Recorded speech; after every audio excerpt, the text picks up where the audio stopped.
Olá, que a graça de Jesus esteja com você. Estamos prontos mais uma vez para começar o estudo dessa semana. Muito bom ter sua companhia, saber que você está aí comigo todos os dias, não somente orando por nós, mas colaborando com o nosso esforço, tomando esse vídeo, levando para outras pessoas, para os grupos da família, da igreja.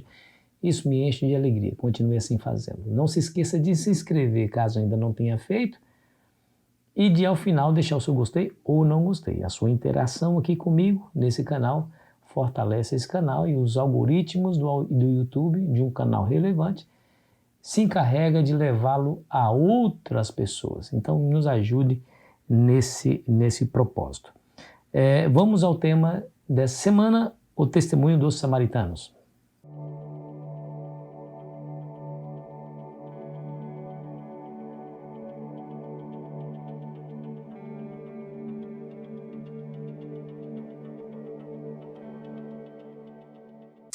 O verso para a nossa meditação se encontra em João 4, versículo 42, que nos diz assim: E diziam à mulher: Já agora não é pelo que disseste que nós cremos, mas porque nós mesmos temos ouvido e sabemos que este é verdadeiramente o Salvador do mundo.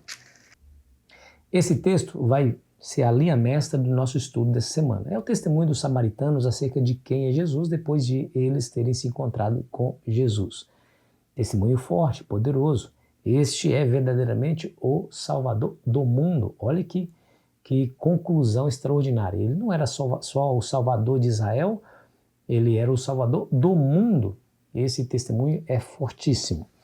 Nós vamos entender isso porque o Senhor Jesus vai tomar tempo para passar por Samaria para pregar aos samaritanos. Porém, nós bem sabemos que existia uma rivalidade tremenda entre o povo de Israel e o povo da Samaria, os judeus e os samaritanos.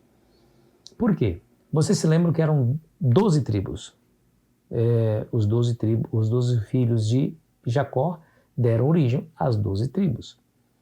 Quando foi no tempo de Salomão, Roboão subiu ao trono e dividiu o reino. 10 tribos rebelaram-se contra Roboão, filho de Salomão, e elegeram seu rei como Jeroboão. Jeroboão agora é o seu rei, não Roboão, filho de Salomão. 10 tribos ao norte e 2 tribos ao sul. O que ocorre é que em 722, Tiglat-Pileser III, rei assírio, invade o reino do norte, cuja capital era Samaria, e leva cativo para a Síria, para as províncias assírias, o povo ali residente. Mas permaneceu ali alguns poucos naquelas terras. Sargão II, que foi o que herdou o trono depois que Tiglat-Pileser morreu, se encarregou de despovoar aquela terra, levando o restante para outras províncias assírias.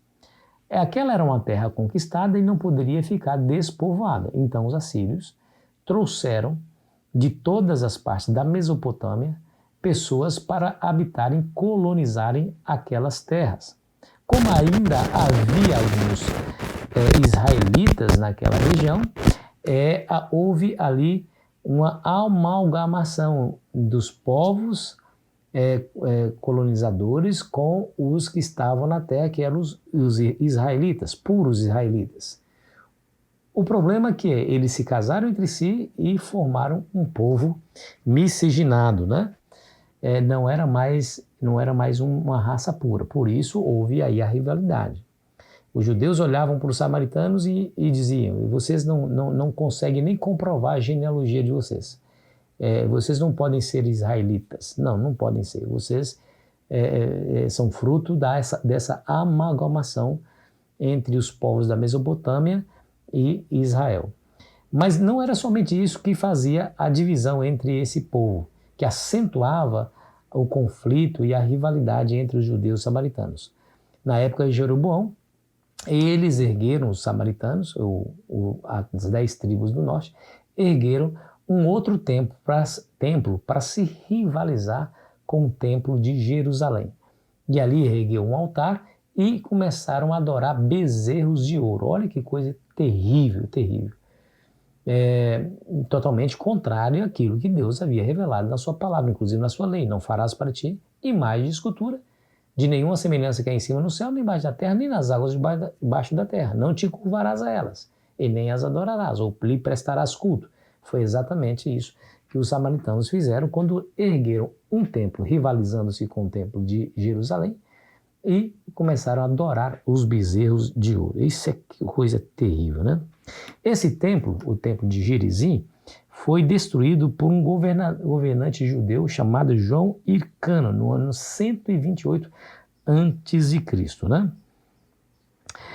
A rivalidade era tão grande que os judeus não pediam dinheiro emprestado para samaritanos e não dependiam de favor deles.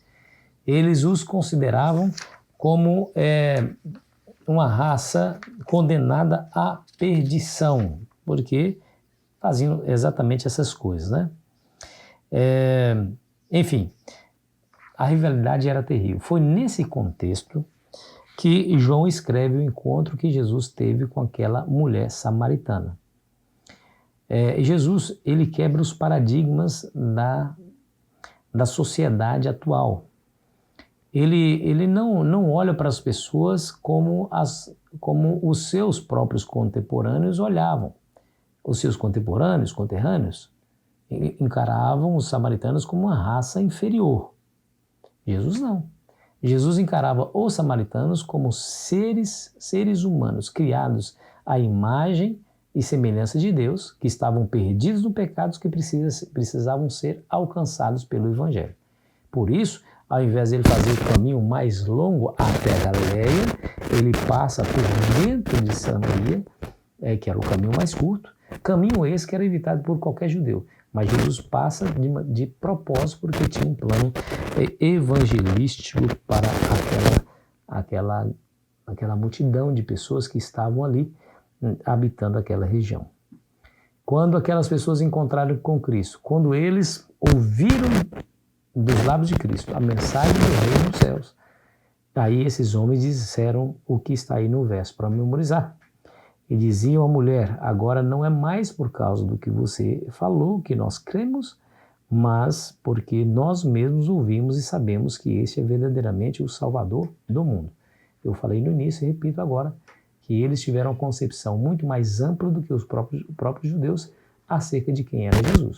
Jesus não era somente Salvador dos judeus, era Salvador do mundo inteiro, inclusive dos samaritanos, dos gentios, que somos cada um de nós.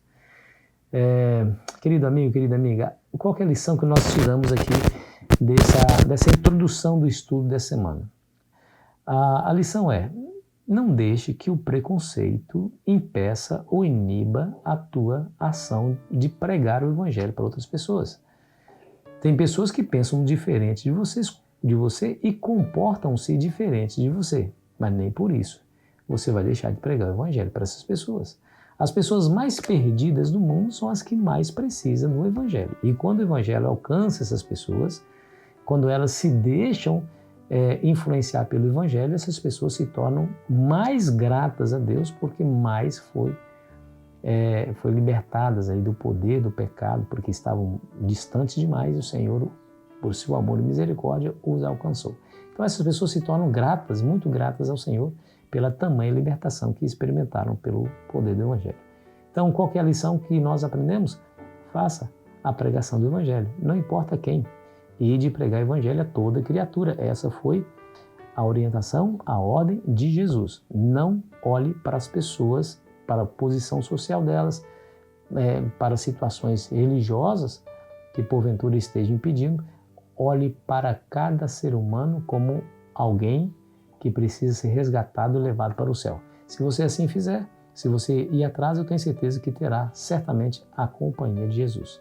Que essa seja a sua realidade. Ore comigo. Pai querido, em nome de Jesus pedimos a tua bênção para compreender definitivamente que nós somos luz para o mundo e sal para essa terra.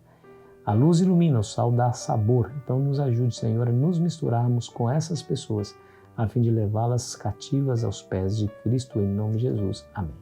Foi muito bom estar com você. Amanhã começaremos, propriamente dito, o nosso estudo.